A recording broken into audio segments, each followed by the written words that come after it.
Waalaikumsalam warahmatullahi wabarakatuh. Oke, jadi pada kesempatan kali ini saya dan teman kelompok saya ingin mempresentasikan tentang hasil dari diskusi kami, yaitu pembangunan wilayah Kota Bogor. Sebelum masuk ke intinya, izinkan kami memperkenalkan diri terlebih dahulu. Nama saya Muhammad Evan. Nama saya Nela Pradita. Masuk ke materi. Oke, di arahan saya bahas ini ada beberapa materi yang pertama latar belakang bahasan dari jasa raja.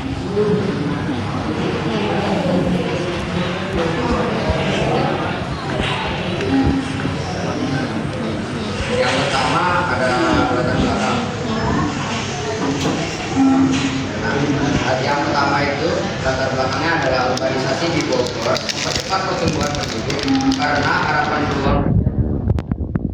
Yang kedua ada tantangannya dengan infrastruktur, layanan dan pelestarian ekosistem. Yang ketiga sebagai kota wisata, Bogor menghadapi tantangan komputer dan wisata. Yang keempat ada dampak perencanaan populasi luas bisa menurunkan kualitas hidup. Yang kelima ada lingkungan pembangunan berkelanjutan demi lingkungan dan kesejahteraan.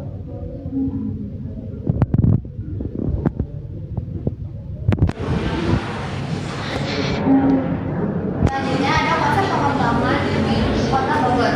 Yang pertama ada pembangunan berkelanjutan. Pembangunan berkelanjutan adalah sebuah konsep pembangunan yang bertujuan untuk memenuhi kebutuhan generasi saat ini tanpa mengorbankan generasi yang akan datang. Yang kedua, lingkungan dilindungi ruang hijau, sungai, dan udara.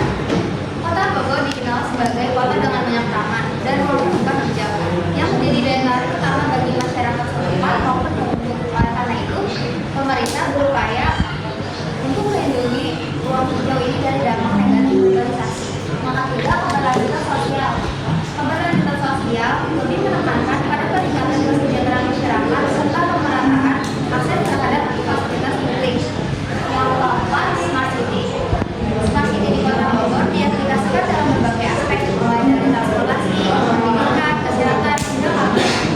Melalui penerapan teknologi seperti aplikasi pelaporan masalah kota, sistem pemantauan lalu lintas secara real time, dan layanan administrasi digital, Kota Bogor berusaha untuk menjadikan kota lebih mudah diakses dan lebih nyaman bagi warganya. Yang terakhir, tata ruang dan infrastruktur menjadi komponen utama dalam perencanaan Kota Bogor yang berkelanjutan dan ramah lingkungan.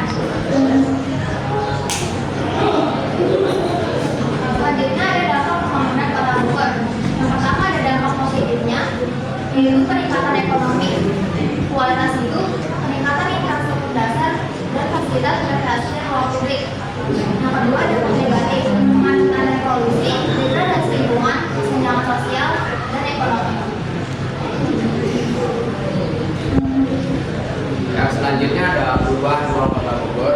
Kami di sini mengambil salah satu proyek dari pemerintah Kota Bogor, yaitu proyek jalur ganda kereta Bogor Sukabumi.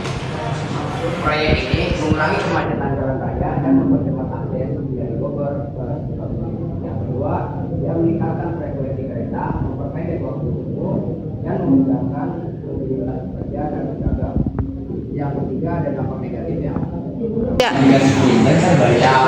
Yang kedua ada meningkatkan frekuensi kereta, memperpendek waktu tempuh, memudahkan mobilitas pekerja dan juga pedagang. Yang terakhir ada dampak negatifnya. Dampak negatifnya yaitu kebutuhan lahan tambahan dan peningkatan kemiskinan.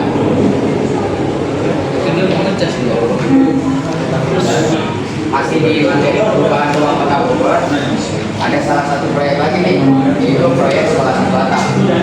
Kita mengambil di Google Maps foto antara 2006-nya dengan perbandingan di 2024. Pada kondisi tahun 2006, lahannya masih kosong tanpa bangunan atau fasilitas pendidikan, dan juga minim aksesibilitas.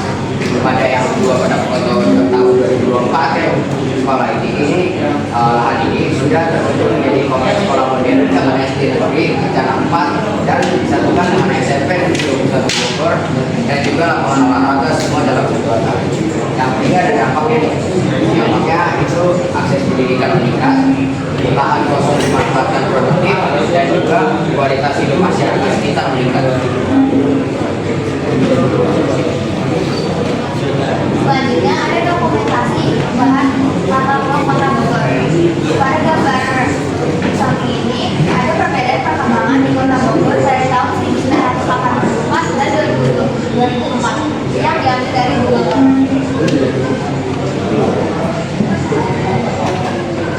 Perbedaan pada gambar 1 dan 2, pada gambar 1 belum terlalu banyak pemukiman dan lingkungannya masih hijau. Sedangkan di gambar 2 sudah banyak pemukiman warga dan semakin meningkatnya aktivitas industri. Selanjutnya ada perubahan perilaku peruangan pada era revolusi 4.0 dan 4.0. Pada era revolusi 4.0, teknologi digital dan otomatisasi mempermudah mobilitas dan akses layanan publik. Yang kedua ada aplikasi transportasi online seperti Gojek, semuanya mengurangi kebutuhan uang parkir.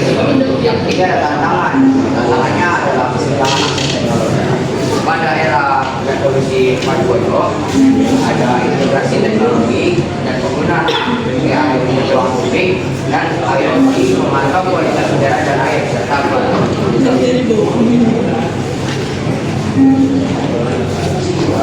yang terakhir ada merancang pembangunan wilayah berkelanjutan di Kota Bogor. Yang pertama ada atasi kemiskinan dan ketimpangan. Pemerintah Kota Bogor melalui RPJMD 2025 sampai 2045 berkomitmen untuk menciptakan kesejahteraan yang merata bagi keluarganya. Salah satu fokus utama dari RPJMD ini adalah mengatasi kemiskinan dan ketimpangan sosial. Hal ini dilakukan melalui berbagai program yang bertujuan untuk membuka akses pendidikan, kesehatan, dan kesempatan kerja yang lebih luas. Pembangunan pusat pendidikan dan pelatihan keterampilan diharapkan dapat meningkatkan kemampuan tenaga kerja lokal sehingga mereka lebih siap bersaing di era modern. Yang B ada infrastruktur berkelanjutan. Infrastruktur merupakan fondasi utama dalam pembangunan kota yang berkelanjutan. Dalam RPJMD ini, pemerintah Kota Bogor berencana untuk terus meningkatkan jaringan transportasi, air bersih, dan listrik yang dapat diakses oleh seluruh masyarakat. Yang C ada partisipasi masyarakat. Pemerintah Kota Bogor berupaya untuk melibatkan warga dalam proses perencanaan dan pengawasan pembangunan, terutama melalui forum-forum diskusi publik, musyawarah perencanaan pembangunan atau musrenbang, serta platform digital yang memungkinkan warga memberikan masukan secara langsung. Yang D ada keberlanjutan lingkungan. Dalam konteks keberlanjutan lingkungan, pemerintah Kota Bogor berkomitmen untuk melestarikan lingkungan alam dan mengurangi dampak buruk terhadap ekosistem. Menerapkan konsep hijau dalam perencanaan kota menjadi fokus utama dalam upaya ini. Salah satu caranya adalah dengan membangun taman-taman kota dan ruang terbuka hijau yang tidak hanya berfungsi sebagai area rekreasi, tetapi juga sebagai area resapan air. Yang terakhir ada pelayanan publik modern. Sebagai bagian dari rencana pembangunan, pemerintah Kota Bogor juga berupaya untuk meningkatkan pelayanan publik dengan memanfaatkan teknologi digital. Pemerintah terus mengembangkan aplikasi dan portal online untuk berbagai layanan publik seperti pembuatan KTP, urusan surat izin, hingga pelayanan kesehatan. Dengan digitalisasi ini, warga dapat mengakses layanan dengan lebih mudah, cepat, dan efisien. 3. Selanjutnya ada kesimpulan dari perkembangan Kota Bogor. Yang pertama, menjaga keseimbangan ekonomi, lingkungan, dan kesejahteraan sosial. Yang kedua, smart city untuk layanan publik cepat dan kualitas hidup tinggi. Yang ketiga, tata ruang terintegrasi, ruang hijau, dan infrastruktur untuk kesejahteraan. Terakhir, komitmen menghadapi tantangan urbanisasi. Yang terakhir, ada saran pemerintah dan warga Kota Bogor dapat berkolaborasi untuk meningkatkan pembangunan dengan beberapa saran. Saran untuk pemerintah, mendengarkan masukan dari warga, perencanaan berkelanjutan, peningkatan transportasi publik. Yang kedua, saran untuk warga, partisipasi aktif, kesadaran lingkungan, dukung program pemerintah. Sekian presentasi dari kelompok 4. Terima kasih. Wassalamualaikum warahmatullahi wabarakatuh. Waalaikumsalam.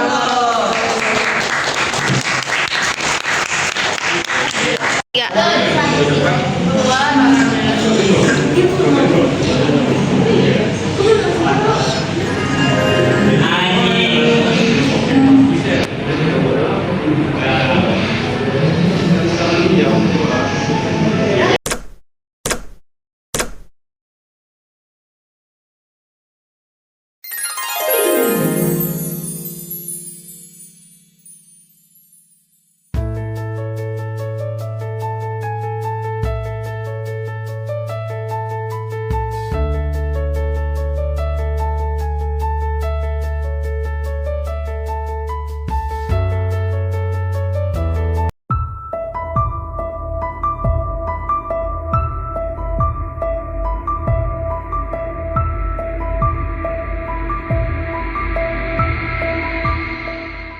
Perkembangan Bogor sebagai sebuah kota, sudah dimulai sejak wilayah ini menjadi ibu kota sebuah kerajaan terbesar di Jawa Barat, yaitu Kerajaan Sunda. Namun perkembangan menjadi kota modern dimulai sejak didirikannya Istana Buitenzorg oleh Gubernur Jenderal Gustav Willem van Imhoff pada tahun 1745. Istana Buitenzorg atau Istana Bogor pada awalnya adalah rumah persinggahan yang dibuat Van Imhoff dalam kunjungannya ke Istana Cipanas. Kelak istana ini kemudian digunakan secara turun-temurun oleh para gubernur jenderal yang berkuasa di Hindia Belanda. Terlebih pada saat itu, Bogor masih belum menjadi kawasan pemukiman yang terorganisir, tetapi lebih merupakan tanah luas yang dimanfaatkan sebagai pendukung Batavia atau Jakarta. Sejarah awal Bogor berasal dari 100 tahun setelah runtuhnya Kerajaan Pajajaran yang beribukotakan Pakuan. Pada tahun 1687 sebuah ekspedisi Belanda pimpinan Scipio yang dibantu Letnan Sunda Tanujiwa menemukan kembali puing-puing reruntuhan kerajaan Sunda tersebut di sebuah kawasan yang berada di antara dua sungai besar, yaitu Sungai Ciliwung dan Sungai Cisadane.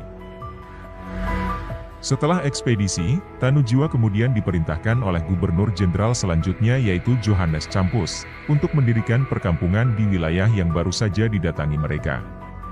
Perkampungan itu kemudian diberi nama Kampung Baru.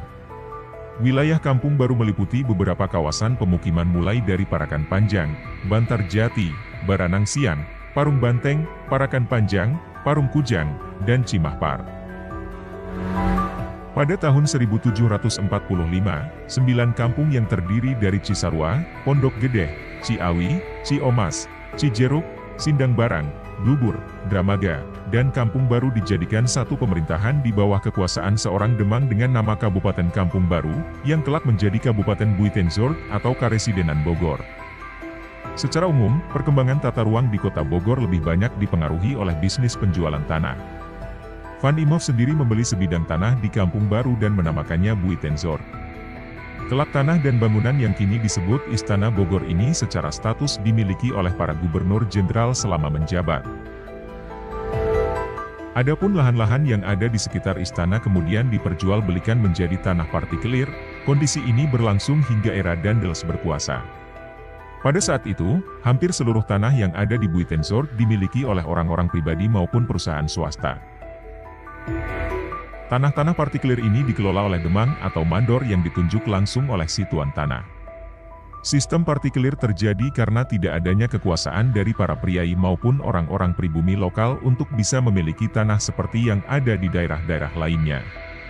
Pada saat itu, Bogor ibarat pulau-pulau kecil yang digabungkan oleh satu kekuasaan besar yaitu Villa Buitenzorg. Perkembangan Bogor berikutnya terjadi sepanjang abad ke-19. Kawasan pemukiman di Bogor mulai dibagi-bagi sesuai peruntukan dan suku bangsanya.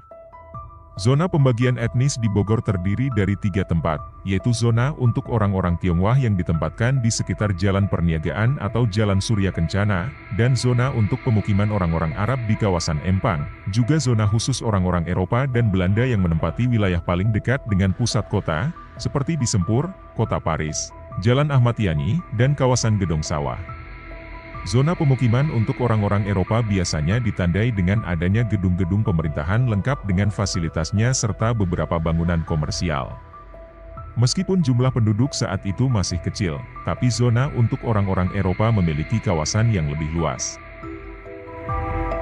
Untuk menunjang aktivitas masyarakat dan pemerintahan, beberapa bangunan yang memiliki fungsi penting pun mulai bermunculan seperti hotel, kantor residen, sekolah, gereja, dan society.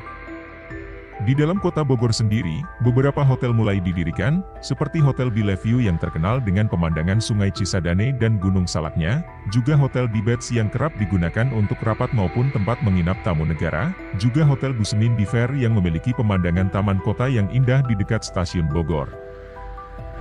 Perkembangan berikutnya menjadikan Bogor sebagai pusat penelitian ilmu pengetahuan, yang ditandai dengan bermunculannya lembaga-lembaga penelitian pertanian, perhutanan dan ternak. Zona pemukiman etnis Tionghoa disebut sebagai pecinan. Di Bogor, kawasan ini terletak di sekitar Jalan Surya Kencana yang merupakan bagian dari Jalan Raya Pos. Zona etnis ini berawal dari Kelenteng Hoktek Bio yang sudah berdiri sejak 1867 dan Pasar Bogor yang sudah ada sejak 1872. Sedangkan sejarah kawasan Empang berawal dari permohonan Demang Wiranata pada tahun 1749 untuk membuka lahan di Sukahati dan dijadikan pusat pemerintahan kabupaten. Setelah itu, kawasan Empang mulai ramai dengan aktivitas masyarakatnya, yang dibarengi dengan pembangunan, mulai dari alun-alun, pusat pemerintahan, dan masjid. Kawasan ini berkembang sebagai zona etnis untuk kaum pribumi dan Arab. Pada masa Orde Baru, Bogor masuk dalam perencanaan Jabotabek sebagai kawasan metropolitan terpadu. Daerah ini memiliki peranan sebagai penyangga ibu kota dalam hal pemukiman penduduk, juga sebagai daerah resapan dan cadangan air bersih. Perencanaan tata ruang di Bogor dimulai pada 1970-an dengan dibangunnya Jalan Lingkar Luar di sebelah timur Bogor. Kemudian dihubungkan dengan Jakarta lewat Jalan Tol Jagorawi pada tahun 1980. Bogor kini berkembang tidak sebagai penyangga ibu kota saja tetapi sudah menjadi kota metropolitan yang sebagian besar lahan-lahannya dikuasai oleh perumahan, perkantoran, dan area ekonomi dan bisnis. Perkebunan di Bogor dulu difokuskan pada komoditas ekspor seperti teh, kopi, dan karet yang dikelola sejak masa kolonial Belanda. Kawasan Puncak, misalnya, dikembangkan sebagai area perkebunan teh yang masih eksis hingga kini. Perkebunan-perkebunan ini dikelola oleh pemerintah kolonial dan swasta dengan sistem yang lebih sederhana dan bergantung pada tenaga kerja manual.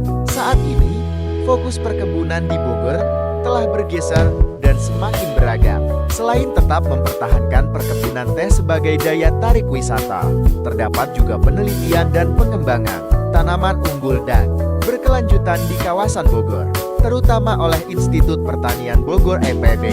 Teknologi modern dan metode pertanian ramah lingkungan kini diterapkan, serta penelitian intensif terhadap tanaman hortikultur, seperti buah dan sayuran untuk kebutuhan domestik. Berbeda dari dulu, perkebunan sekarang lebih terintegrasi dengan wisata dan edukasi, dengan fokus pada keberlanjutan dan pelestarian lingkungan.